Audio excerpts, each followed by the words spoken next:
As we continue through our study of the book of Luke, we are now in the section of our study of Jesus' death. We're going to look today in Luke chapter 23, verses 13 through 49. We've already seen that Jesus had been betrayed and arrested. His apostles fled, and Peter denied Jesus. Jesus stood before the Sanhedrin, and he was condemned to death. However, we saw that the Roman governor Pilate found Jesus innocent in Luke 23 and verse 4. After appearing before Herod, Jesus then returned to Pilate, Luke 23 and verse 10. And that's where we pick up the story as we continue thinking about Jesus' death and the events leading up to it, and ultimately through the crucifixion and death of Jesus. Let's begin by noticing Jesus being sentenced to crucifixion. Luke 23, verses 13 through 25. It says,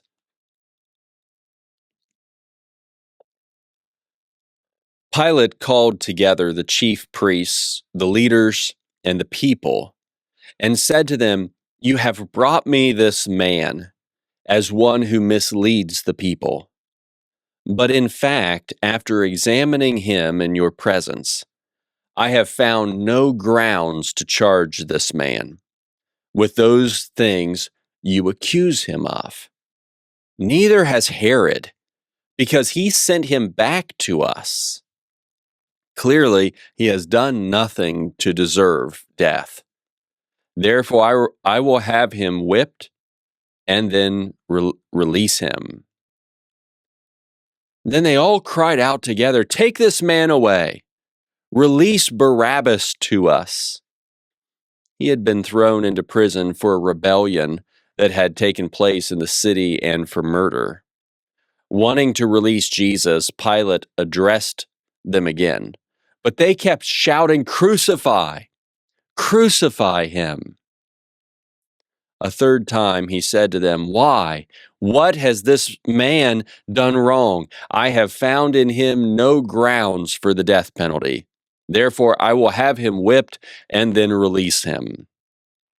But they kept up their pressure, demanding with loud voices that he be crucified, and their voices won out. So Pilate decided to grant their demand and release the one they were asking for, who had been thrown into prison for rebellion and murder. But he handed Jesus over to their will.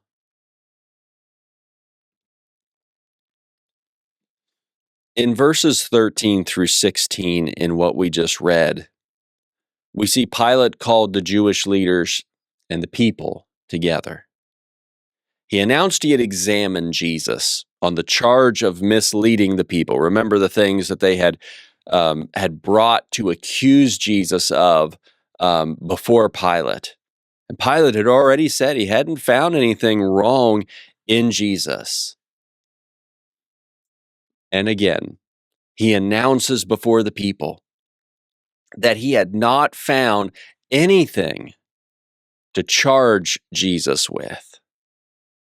Furthermore, he said Herod had reached the same conclusion as Jesus was sent back to him. So he has went through two other people who, if there was reason to accuse Jesus, if there was reason for putting Jesus to death, who should have seen it, but yet both determined there was no cause, as Herod reaches the same conclusion that Pilate had reached, that there's no cause to put Jesus to death. And so Pilate concluded Jesus was not worthy of death. Make no mistake about it.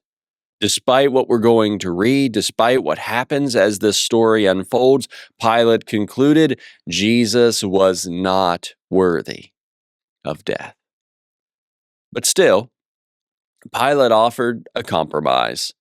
to have Jesus disciplined by flogging, which was just a terrible beating with a whip that would often have these leather strands that often had pieces of bone or metal woven into it that would just tear at the flesh.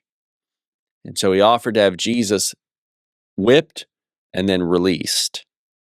And maybe that was apparently to try to satisfy the Jewish people and the Jewish leaders who wanted Jesus to be put to death, and that at least he would offer this, but he would not have Jesus put to death. And so he may be trying to offer a compromise to try to satisfy their desires.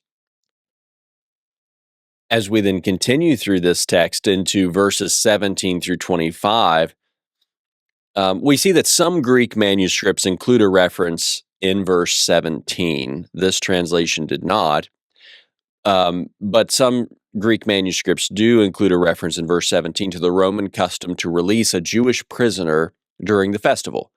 And even if it's not to be included in the book of Luke, John makes reference to it in John 18, verse 39. So during this festival, remember this is all during the festival of unleavened bread, the time of the Passover. And so we've got this custom that the Romans would release a Jewish prisoner to them during that time. And so Pilate offered a choice between Jesus, who he's already declared is not worthy of death, is innocent. He offers a choice between Jesus and a revolutionary murderer named Barabbas. He knows they handed Jesus over to him due to envy. Matthew 27, verses 15 through 18, and Mark 15, verses 6 through 10. So perhaps Pilate's thinking, well, if I give this stark difference, then maybe they'll choose Jesus to be released. And so here's another way for Jesus to be let go. But the chief priests and the elders persuaded the crowds, Matthew 27, verse 20. I don't know what they said, but they persuaded the crowds so that they all cried out to release Barabbas and take Jesus away.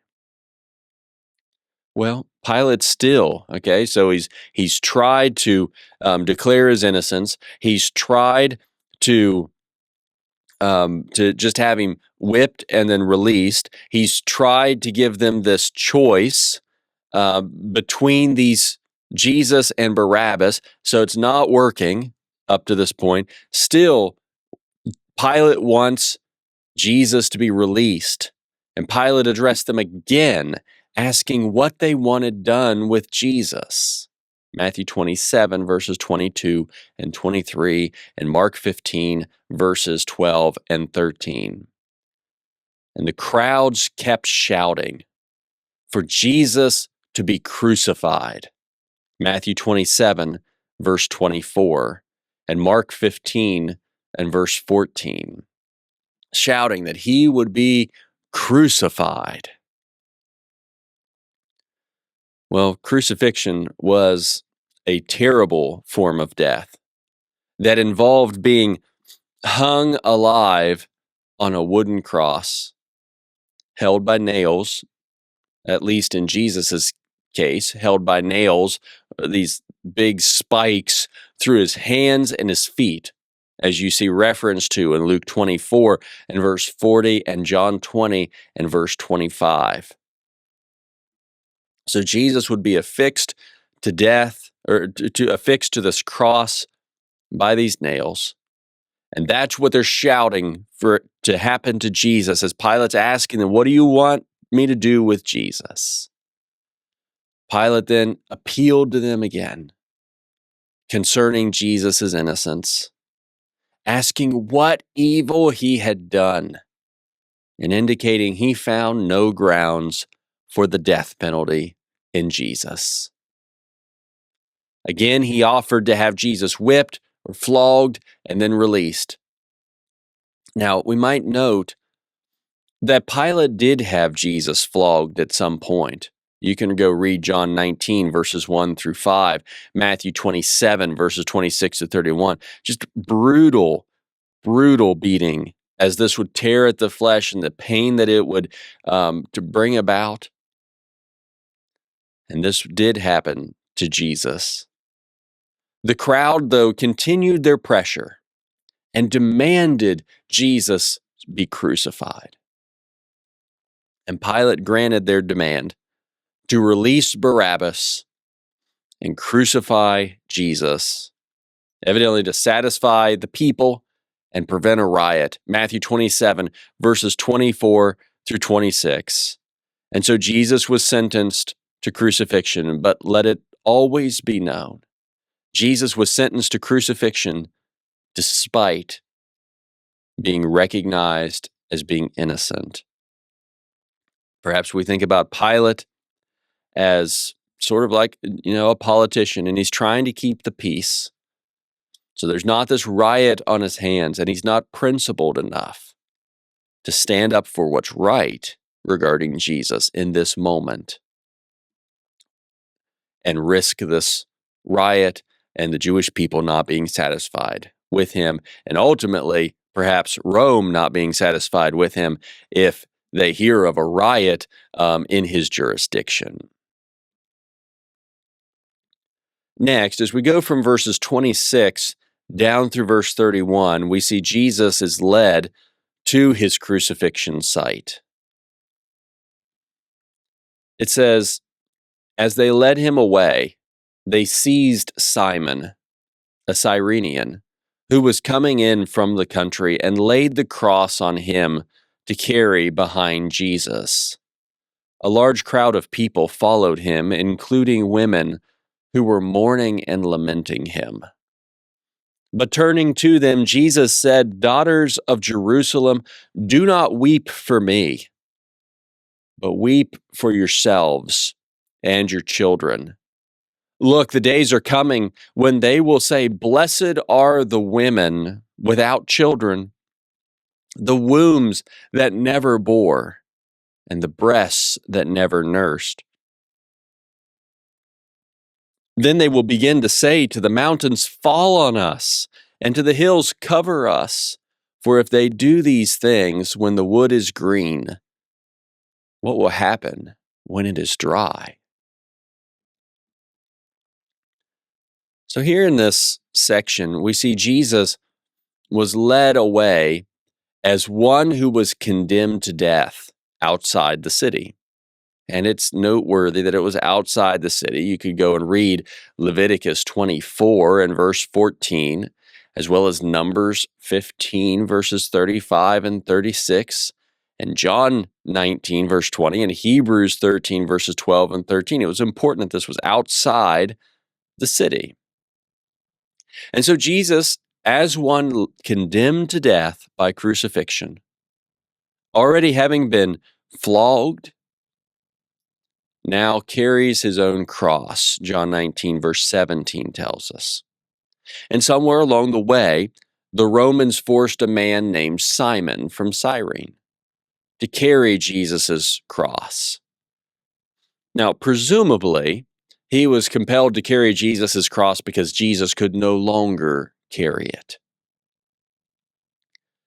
A large crowd followed, and this large crowd included women who were mourning for Jesus. Now, we're not told who these people were. Their exact identification and their motivation are not disclosed. Some have suggested maybe this was fairly typical, as mourners would accompany those who are headed to this crucifixion. Well, Jesus turned to these women, calling them daughters of Jerusalem, and he said to them that they should not weep for him, but for themselves and for their children, because of the devastation that would come on them. Now this, as you think about the other things that we have studied leading up to this point, and the times that Jesus has referenced the destruction that was coming on Jerusalem, which we know took place in the year 70 AD. And so it's likely a reference to that.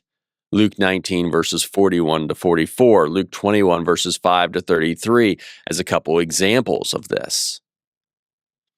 And he indicated that the women who were childless would be the ones who were blessed. Now, typically, that's not the way that it was. You would think of having children as being a great blessing. But in this case, because of what was coming on them and why they should weep for themselves and for their children, is the childless would be blessed. The people of those days would wish for their deaths. It's pictured as calling for the mountains and the hills to fall on and cover them, in a reference to Hosea chapter 10 and verses 7 through 9. So they're wishing for their deaths in these times.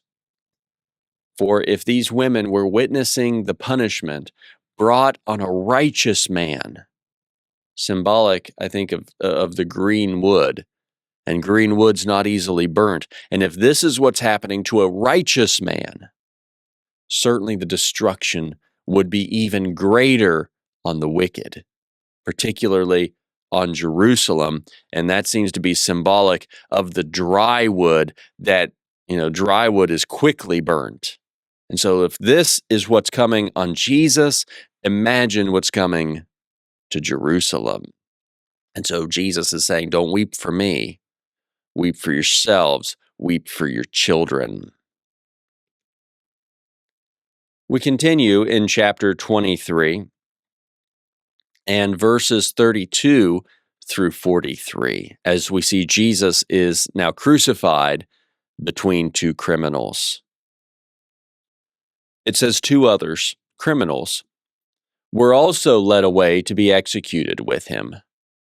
When they arrived at the place called the Skull, they crucified him there along with the criminals, one on the right and one on the left. Then Jesus said, Father, forgive them, because they do not know what they are doing. And they divided his clothes and cast lots. The people stood watching, and even the leaders were scoffing. He saved others, let him save himself, if this is God's Messiah, the chosen one. The soldiers also mocked him. They came offering him sour wine and said, If you are the king of the Jews, save yourself. An inscription was above him, This is the King of the Jews. Then one of the criminals hanging there began to yell insults at him. Aren't you the Messiah? Save yourself and us. But the other answered, rebuking him, Don't you even fear God, since you are undergoing the same punishment? We are punished justly because we're getting back what we deserve for the things we did. But this man has done nothing wrong. Then he said, Jesus, remember me when you come into your kingdom. And he said to him, Truly I tell you, today you will be with me in paradise. So let's start here in verses 32 through 38. We see that there were also 2 criminals led away to be executed with Jesus. They were likely condemned to death before Jesus. Matthew 27, verse 38 and verse 44, Mark 15, verse 27. But this also fulfilled a prophecy of numbering Jesus among the transgressors or among the rebels. Isaiah 53, verse 12. And you can see Luke 22 and verse 37 as well. They arrived then at this place that was called the Skull. You could look at Matthew 27, verse 35, Mark 15, verse 22, John 19, verse 18. There's different words that are used to describe this place. It is cranion in the Greek, right? Meaning the skull, Golgotha in the Aramaic, and Calvary in Latin. So these three words that sometimes we hear in reference to this place, the skull, Golgotha, Calvary, right? Depending on which word was being used, the Greek, the Aramaic, or the Latin. It's commonly believed that the name is derived from a hill that looked like a skull. But regardless, there, Jesus was crucified between the two thieves. Go read the other gospel records for a full account of what happens with Jesus on the cross. Matthew 27, verses 32 through 56, Mark 15, verses 22 through 41, and John 19, verses 17 through 37. Jesus demonstrated his mercy by asking the Father to forgive those who were involved in his death, saying they did not understand what they were doing. Certainly, people did not understand truly what they were doing and who Jesus truly was. Go read 1 Corinthians 2, verses 6 through 8 that makes reference to this. Now, yes, Jesus, upon the cross, he speaks 7 times as recorded by all 4 of the Gospels. Luke only records a couple of them here. And in one, he's pleading for the forgiveness of those who are crucifying him. But I do want you to recognize there were conditions on granting this forgiveness, though. And you'll see that as you go into Acts chapter 2, verses 1 through 41, where these people would be offered forgiveness, but not unconditionally. There must be belief, there must be repentance, there must be baptism, as we see in that text. Acts chapter 3, verses 13 through 20 also makes reference to, yes, forgiveness is offered, but yes, it is conditional as well. The soldiers divided Jesus' clothing, and they cast lots for his tunic to see who would get it. John chapter 19, verses 23 and 24. Also Psalm 22, verse 18, in fulfilling prophecy. A crowd had gathered to witness the crucifixion. Luke 23 and verse 48 will go on to tell us here in the next section. A crowd had gathered to witness, and the people and the Jewish leaders and the criminals and the soldiers, and they're all mocking Jesus. Matthew 27, verses 41 through 44, Mark 15, verses 29 to 32. He was mocked that he saved others, but he could not now save himself. Think about the miracles that Jesus has performed, and now he's being mocked that he's unable to save himself, including there's contempt shown toward his claim to be God's Messiah, the chosen one to save Israel. Psalm 22, verses 6 through 8. The soldiers offered him sour wine. Again, Psalm 69, verse 21, all these prophecies being fulfilled, and he was mocked. The soldiers mocked him, saying that if he is the king of the Jews, then he should save himself. The inscription or the accusation that would have been written above Jesus on the cross identified him as Jesus of Nazareth, the King of the Jews, John 19, verses 19 through 22. And then as you come into the second part of this text, in verses 39 through 43, you see, although both criminals seem to have mocked Jesus at one point, Matthew 27, verse 44, Mark 15, verse 32, Luke records that only one criminal was now doing such. He was hurling insults at Jesus, mocking that if he was the Messiah, he should save himself and them. However, one of the two criminals rebuked the other for not fearing God, seeing the punishment they were enduring and the fate they were about to meet for the crimes they had committed. Yet, he knew that Jesus was innocent and did not deserve punishment. Then he asked Jesus to remember him upon coming into his kingdom.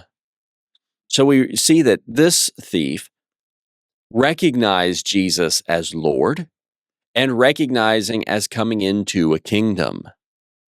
Well, Jesus then, who had the power on earth to forgive sins, Luke 5, verse 24, told this man that he would be with Jesus that day in paradise, as they would both die, but they would both then go to paradise in Hades, as you can see in Acts 2, verse 27 and verse 31, fulfilling prophecy, and Luke 16, verses 19 to 26, pointing us to what happens after death as well in this Hadean realm. Jesus and this one criminal would now go to paradise that day. And then we see that Jesus dies. Luke 23, verses 44 through 49. It was now about noon, and darkness came over the whole land until 3, because the sun's light failed. The curtain of the sanctuary was split down the middle, and Jesus called out with a loud voice, "Father, into your hands I entrust my spirit." Saying this, he breathed his last. When the centurion saw what had happened, he began to glorify God, saying, "This man really was righteous." All the crowds that had gathered for this spectacle, when they saw what had taken place, went home striking their chests. But all who knew him, including the women who had followed him from Galilee, stood at a distance, watching these things.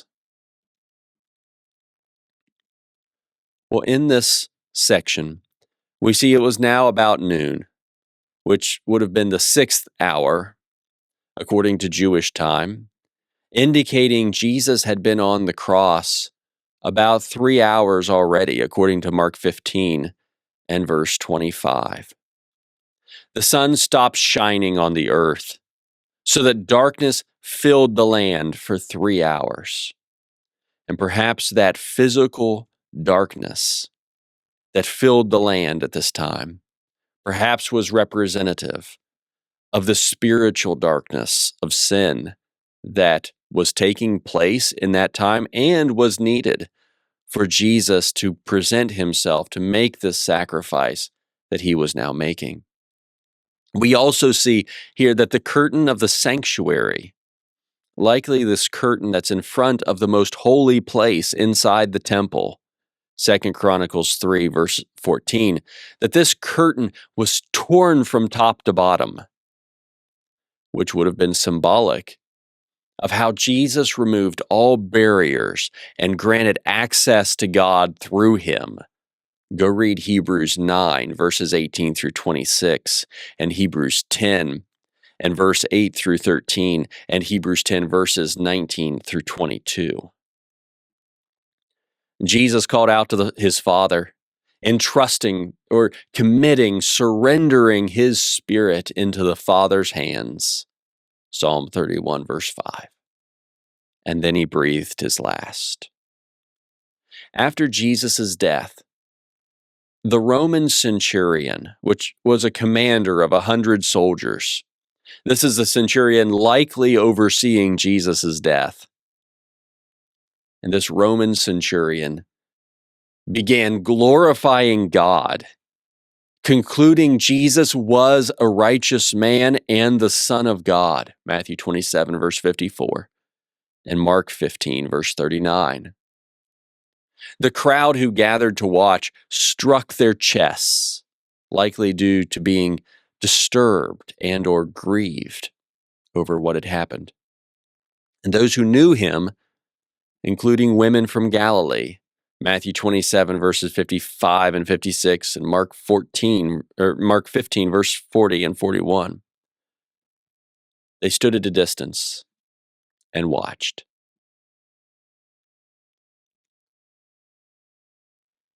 As we close this lesson, we see it is finished, as Jesus declared in John 19 and verse 30. The Lamb of God sent into this world to provide the perfect sacrifice to take away sins.